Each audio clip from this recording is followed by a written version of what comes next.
Une jeune femme à qui l'on refuse le droit de passer le permis de conduire. Ils étaient persuadés que ma fille avait son permis. Mais non, en fait, elle ne l'avait pas. Un innocent jeté en prison 2 fois. Tout cela à cause d'homonymes bien encombrants.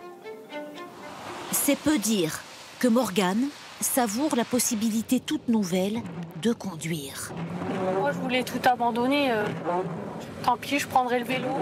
Pendant près d'1 an, on lui a refusé la possibilité de s'inscrire pour passer le code et le permis de conduire. On ne se sent pas écouté, pas compris.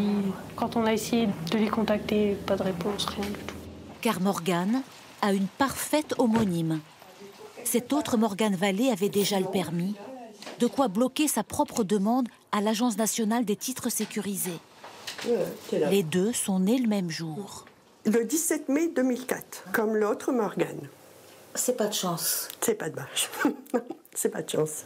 Comment prouver qu'elle n'avait pas son permis si eux disent qu'elle l'a? Elles ont eu beau fournir les papiers pointant les lieux de naissance et noms de parents différents, rien n'y a fait. Il a fallu l'intervention de journalistes à la radio pour débloquer les choses. D'autres connaissent les galères de l'homonymie. Dans le Lot, lui s'est vu retirer des points de permis pour des infractions non commises. C'est pas possible que je n'aille plus que 4 points, c'est impossible.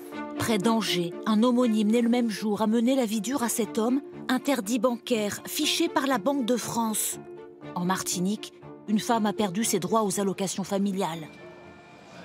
Le pire, c'est sans doute lui qui l'a connu. Mohamed Camara, emprisonné pour un crime qu'il n'a pas commis. Homonyme parfait d'un criminel pédophile, condamné mais toujours en cavale. Sa vie bascule à la frontière avec la Belgique. Il y a un contrôle de police classique. Monsieur, vos papiers, il sort ses papiers, il a son nom, les gens tapent sur le fichier des personnes recherchées, le fichier de police, et évidemment, ça s'appuie en rouge tout de suite en disant « personne recherchée ». C'est le même nom, le même prénom, la même date de naissance. Monsieur, suivez-nous. La machine judiciaire est enclenchée. Comme il est sous un mandat d'arrêt criminel pour des faits extrêmement graves, il est envoyé à la prison Saint-Gilles, en Belgique. Une détention de 5 mois avant que son avocat ne fasse établir que l'ADN ne correspond pas. Il sera arrêté une 2e fois, puis indemnisé pour cette erreur judiciaire. Il ne s'en remettra jamais. Plus personne ne sait où il se trouve. Comment ces erreurs d'homonymie sont-elles possibles ? Direction Charleville-Mézières, le siège de la NTS, l'agence qui gère les titres sécurisés, pièces d'identité ou permis de conduire. On va regarder ensemble, monsieur. C'est la première fois que vous nous contactez? Ici, l'homonymie peut renvoyer à un risque de fraude et bloquer le dossier. Dans le cas du permis de conduire de Morgane Vallée, l'agence reconnaît une erreur humaine liée à cette crainte de la fraude.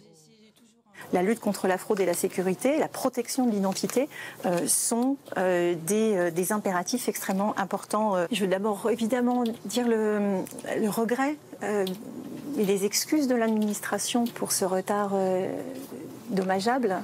Morgane Vallée n'a jamais réussi à les joindre, mais l'agence veut nous montrer qu'en cas de difficulté, des milliers de mails et appels sont traités quotidiennement ici.